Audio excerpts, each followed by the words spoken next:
वसुधा में आ गया है बहुत ही धमाकेदार ट्विस्ट। जी हाँ, आने वाले ट्विस्ट में देखेंगे कि यहाँ पर चंद्रिका मीडिया के सामने ये अनाउंस करने वाली है कि देव सिंह चौहान अब इस घर का बेटा नहीं है, जिसके बाद यहाँ पर हर कोई शॉक रह जाएगा, क्योंकि यहाँ पर अब पहले ही वसुधा और देव की शादी के चर्चे तो हर जगह चल चुके हैं, लेकिन यहाँ पर अब जो देव है वो घर भी छोड़ चुका है वसु के लिए, क्योंकि उसने अपनी माँ और वसु में से वसु को चुना। लेकिन ये सब हुआ कैसे, चलिए बताते हैं। लेकिन हाँ, अगर अभी तक आपने हमारे चैनल को सब्सक्राइब नहीं किया तो जल्दी से कर लीजिए। असल में होता कुछ ऐसा है कि एक तरफ जहाँ वसु का सच सबके सामने आ जाता है, यहाँ चंद्रिका को सब कुछ पता चल जाता है, तो सारिका बताती है कि यहाँ पर सिर्फ एक इंसान नहीं है जिसे सब पता है, बाकी और भी इंसान है। जिसके बाद यहाँ अब चंद्रिका कहती है कि जिसको भी इस बारे में पता था वो एक एक कदम आगे बढ़ाएगा। जिसके बाद यहाँ पर अब सब लोग आगे आ जाते हैं और ये सब देख कर दिल टूट जाता है चंद्रिका का कि घर में सिर्फ उसे ही नहीं पता था, बाकी सबको पता था इस शादी के बारे में। जिसके बाद अब यहाँ पर वो वसु के लिए कहती है कि मैं इसको कभी भी इस घर की बहू नहीं मानूंगी, मैं इसे कभी चौहान का दर्जा नहीं दूंगी,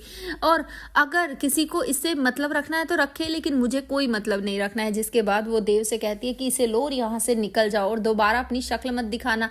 जिसके बाद देव कहता है कि मासा मैं आपकी माफी तो पाकर रहूंगा। जिसके बाद यहाँ पर अब देव तो नहीं जाता, लेकिन तभी वहां पर कहती है चंद्रिका ठीक है, अगर तुम नहीं जाओगे तो मैं ये घर छोड़कर जा रही हूँ। लेकिन यहाँ पर दिव्या के पापा उसे रोक लेते हैं और कहते हैं कि तुम ये गलत कर रही हो चंद्रिका, बड़ों का काम होता है घर को जोड़ने का, तोड़ने का नहीं। ठीक है, अगर तुम चाहती हो ना देव इस घर से चला जाए, देव और वसु मेरे घर जाएंगे, वो मेरे साथ रहेंगे।